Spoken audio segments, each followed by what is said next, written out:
எங்கள் ஊரில் ஒரு 10th படிக்கிற ஸ்கூல் பையன் இருந்தான். அவன் பள்ளிக்கூடமே போகிறதில்ல, சரியாக படிக்கிறதில்ல, புக்ஸை எடுக்கிறதில்ல. ஆனால் பப்ளிக் எக்ஸாமுக்கு அந்த கால அட்டவணை கொடுத்த பிறகு அவன் படிக்க ஆரம்பித்தான்.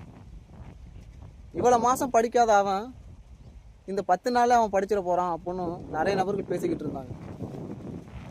ஆனால் பப்ளிக் எக்ஸாம் முடிஞ்சு ரிசல்ட் வந்த பிறகு எல்லாத்துலேயும் கிட்டத்தட்ட 50% மார்க் எடுத்திருந்தான். எப்படி அவன் பாஸ் பண்ணான் அப்படின்னு நினச்சி பார்க்கும்போது நமக்கே ஆச்சரியமாக இருந்தது. நிறைய பேர் ஆச்சரியப்பட்டாங்க. ஒரு விஷயம் நல்லா கேட்டுக்கோங்க. ஒரு மனிதனோட மூளை கிட்டத்தட்ட 5000 கம்ப்யூட்டருக்கு சமம் அப்படின்னு சொல்கிறாங்க. ஒரு சாதாரண 35 மார்க் எடுக்க முடியாத காரணம் யாரு அப்படின்னு கேட்டீங்கன்னா நம்ம தான். ஒரு மனுஷன் நினைச்சா எதையும் சாதிக்க முடியும். அவன் சாதிக்க முடியாதுங்கிற ஒரு விஷயமே கண்டிப்பா கிடையவே கிடையாது. எல்லா விஷயத்தையும் அவனால சாதிக்க முடியும். நிறைய நேரங்களை நீங்க மிஸ் பண்ணியிருப்பீங்க. அதாவது பப்ளிக் எக்ஸாம் படிக்கிறதுக்கு நிறைய நேரங்களை மிஸ் பண்ணியிருப்பீங்க.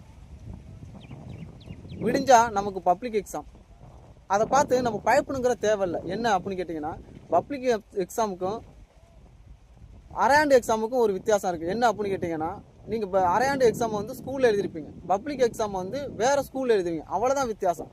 ஆனால் நீங்கள் படித்த கொஸ்டின் எல்லாமே ஒன்று.